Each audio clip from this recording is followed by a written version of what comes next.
Ayun, okay. KJX, kamusta? Tagal natin din nakapag-video. Okay.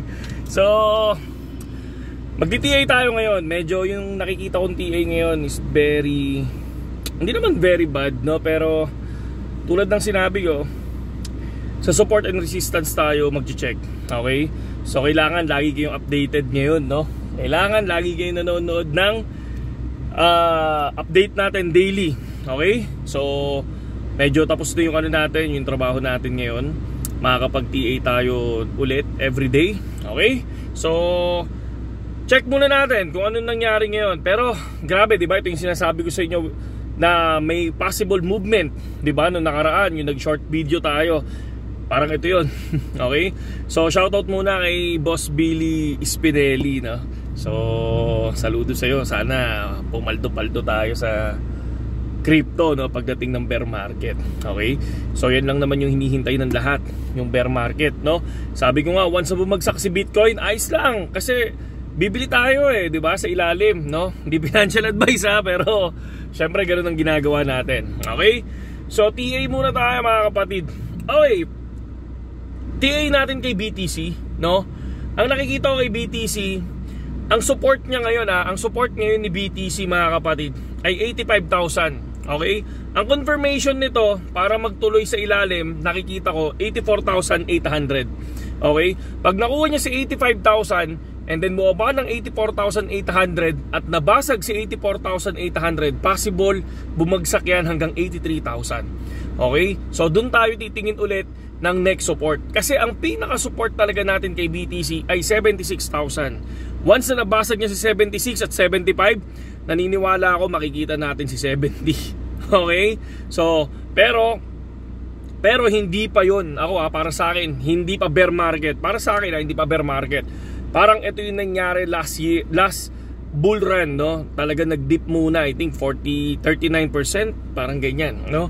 Pero sabi ko nga, mas maganda pa rin kung alam natin yung support and resistance. At ano yung resistance natin kay BTC? 87,500 and 88,000. 87,500. Once na pumalo siya doon at naabot niya si 88,000, nabasag niya si 88,000, ayan, okay. Good, tuloy. Medyo tuloy ang uptrend, okay? So yun yung nakikita ko dito. Now, ito yun. Once na nabasag yung support natin, no? Sabi ko nga sa inyo, si 84,500 ay 84,800 and 85, no? Makikita natin niya si 83. Yun. Ulitin ko ulit, makikita natin si 83. Yun yung nakikita ko lang Yun yung nakikita ko. Pero syempre, sabi ko nga sa inyo, minimum profit 20%. I think kayang-kaya kunin ng 20%. Yun yung nakikita ko lagi sa TA natin. Okay? So punta naman tayo sa Pi Network. Pi Network, ang support nito ay 0.81. Okay? 0.81. And ang resistance ng Pi Network ay 0.87.